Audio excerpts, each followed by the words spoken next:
2026-এর ফেব্রুয়ারির শেষে মার্কিন যুক্তরাষ্ট্র এবং ইসরায়েল সমন্বিত হামলা চালিয়ে ইরানের শীর্ষ নেতা, সর্বোচ্চ ধর্মীয় নেতা আয়াতোল্লাহ আলী খামেনিকে হত্যা করার পর ইরান যুদ্ধের যে এক রকমের মোড় ঘুরিয়ে দিয়েছে এবং আমেরিকার প্রেসিডেন্ট ট্রাম্পের সকল কল্পনার বাইরে গিয়ে এত দীর্ঘ সময় ধরে যুদ্ধ চালিয়ে যেতে পারছে, তার একটা বিরাট কারণ হরমুজ প্রণালীর ওপর ইরানের সম্পূর্ণ নিয়ন্ত্রণ প্রতিষ্ঠা। হরমুজ প্রণালীর ওপর নিয়ন্ত্রণ প্রতিষ্ঠার মাধ্যমে ইরান বিশ্বের জ্বালানি তেলের পরিবহনের ওপর এমন একটা নিয়ন্ত্রণ প্রতিষ্ঠা করেছে যে এখন সারা পৃথিবীতেই এই যুদ্ধ বন্ধে প্রেসিডেন্ট ট্রাম্পের ওপর চাপ বাড়ছে। ইরানের নিয়ন্ত্রণ থেকে এই যে হরমুজ প্রণালীকে কি করে আবারও আন্তর্জাতিক জলপথের স্বীকৃতিতে নিয়ে আসা যায় সেসব নিয়ে ভাবছেন বিভিন্ন আন্তর্জাতিক পক্ষ এবং বিশ্লেষকরা বলছেন ইরান যে আগামীর পৃথিবীর বা এই যুদ্ধ পরবর্তী যে পৃথিবী, সেই পৃথিবীতে একটা পরাশক্তি হয়ে উঠতে পারে, তার একটা গুরুত্বপূর্ণ ইঙ্গিত মিলছে হরমুজ প্রণালীর ওপর ইরানের নিয়ন্ত্রণ প্রতিষ্ঠার পর সারা বিশ্বে জ্বালানি পরিস্থিতি যে টালমাটাল হয়ে উঠেছে সেটা থেকে। এই অবস্থায় বাংলাদেশ একেবারে অপরিপক্ক এক রকমের পররাষ্ট্র নীতি দেখিয়ে বা একটা অবস্থান নিয়ে ইরানকে রীতিমতো বাংলাদেশের শত্রুতে পরিণত করেছে। ইরান যে বাংলাদেশকে শত্রু রাষ্ট্র গণ্য করছে তার প্রমাণ তীব্র জ্বালানি সংকটের মধ্যে হরমুজ প্রণালী দিয়ে তারা যখন তাদের মিত্র দেশগুলোর বা বন্ধু ভাবাপন্ন দেশগুলোর জাহাজ চলাচল করতে দিচ্ছে, তাদের বন্ধু দেশগুলোতে জ্বালানি পরিবহনের একটা পথ করে দিচ্ছে, তখন বাংলাদেশের জাহাজ বাংলার জয়যাত্রা একাধিকবার চেষ্টা করেও হরমুজ প্রণালী পার হতে পারেনি। আর বাংলাদেশের দিকে সৌদি আরব থেকে অপরিশোধিত তেল নিয়ে একটি জাহাজ রওনা হয়েছিল, তাদেরকেও ঠেকিয়ে দিয়েছে ইরানের রেভলিউশনারি গার্ড। ইরান স্পষ্টতই বলেছে যে ইরানের রেভলিউশনারি গার্ড সিদ্ধান্ত নেবে এবং ইরানের নৌবাহিনী সিদ্ধান্ত নেবে যে এই হরমুজ প্রণালী দিয়ে কাদের জাহাজ যাতায়াত করতে পারবে, কাদের জাহাজ যাতায়াত করতে পারবে না। মার্চের শেষে ইরানের পররাষ্ট্রমন্ত্রী কিন্তু 6টি দেশের নাম করেছিলেন, যেখানে তিনি বাংলাদেশের নামও উল্লেখ করেছিলেন যে সম্ভবত বাংলাদেশের জাহাজও বন্ধু ভাবাপন্ন দেশ হিসেবে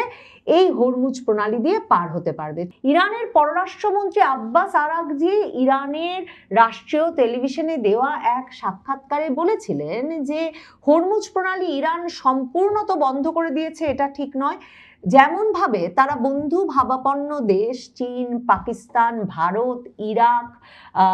রাশিয়া এই দেশগুলোর জাহাজ হরমুজ প্রণালী দিয়ে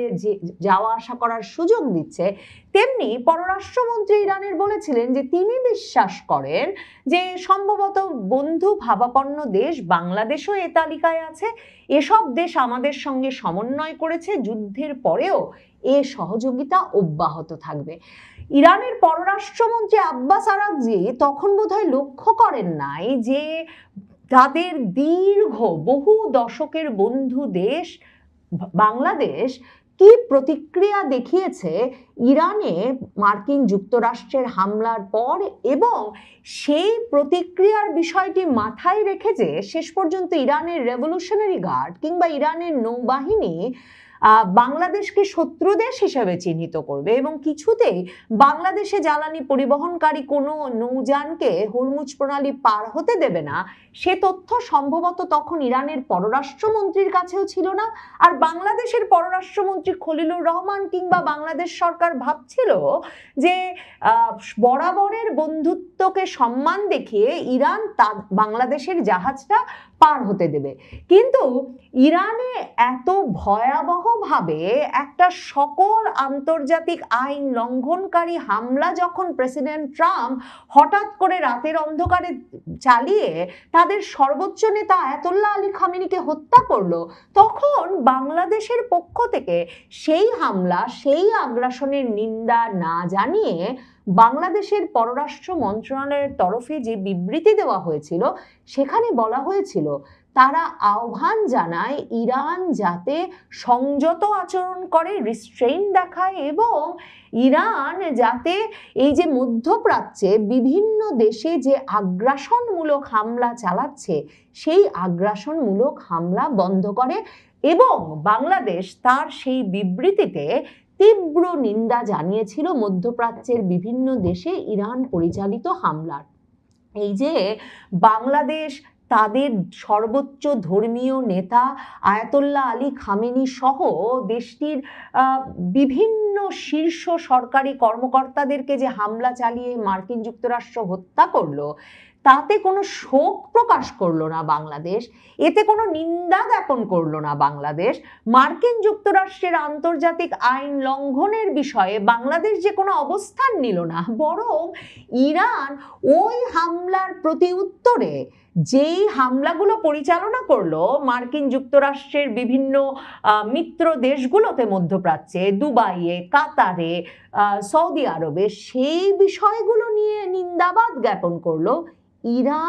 ইরানের রেভলিউশনারি গার্ড, ইরানের সেনাবাহিনী,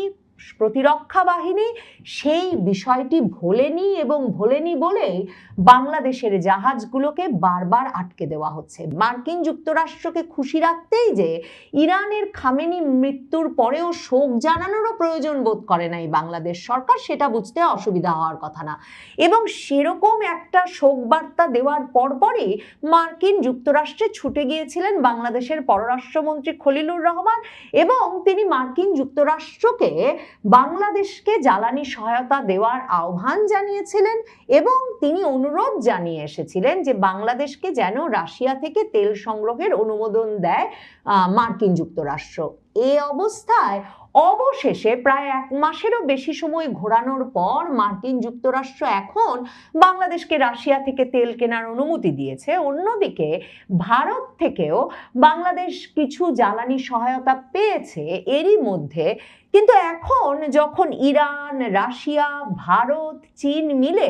একটা নতুন জ্বালানি কার্টেল গড়ে উঠছে বলে, জ্বালানি জোট গড়ে উঠছে বলে বিশ্বের আন্তর্জাতিক সংবাদ মাধ্যমগুলো খবর দিচ্ছে, তখন ইরান এক্ষেত্রে সবচেয়ে গুরুত্বপূর্ণ ভূমিকা পালনকারী যে দেশ, সে দেশ যখন বাংলাদেশকে শত্রু রাষ্ট্র গণ্য করছে,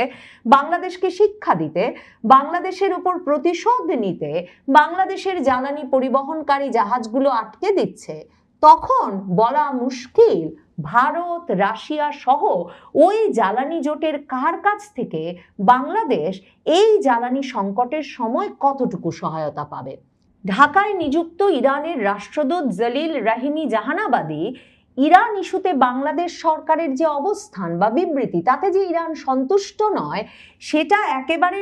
সুস্পষ্টভাবে জানান দিতে রীতিমতো ইরান দূতাবাসে এপ্রিলের 1 তারিখে একটা সংবাদ সম্মেলনের আয়োজন করেছিলেন, এবং সেই সংবাদ সম্মেলনে সাংবাদিকের প্রশ্নের উত্তরে জলিল রাহিমি জাহানাবাদী বলেন যে ইরান প্রত্যাশা করেছিল আগ্রাসী শক্তির ভূমিকার নিন্দা করবে বাংলাদেশ, এবং তিনি বলেন যে এই যে যুদ্ধ এক সময় শেষ হয়ে যাবে, কিন্তু যুদ্ধের সময়টায় কোন রাষ্ট্র কি ভূমিকা নিয়েছিল ইরান সেটা সারা জীবন মনে রাখবে। সরাসরি ওই বার্তাটিতে পরিষ্কার হয়েছিল যে ইরান জানান দিতে চায় যে কেন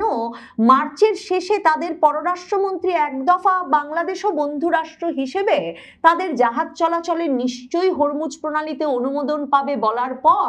বাংলার জয়যাত্রা হরমুজ প্রণালী পার হওয়ার চেষ্টা করা মাত্র তাকে আটকে দেওয়া হয়েছিল। এবং ইরানের রাষ্ট্রদূত সুস্পষ্টভাবে জানান দিতে চান যে বাংলাদেশের পররাষ্ট্র মন্ত্রণালয় যে অবস্থান নিয়েছেন তাতে ইরান শুধু যুদ্ধের সময় নয়, যুদ্ধের পরবর্তীতেও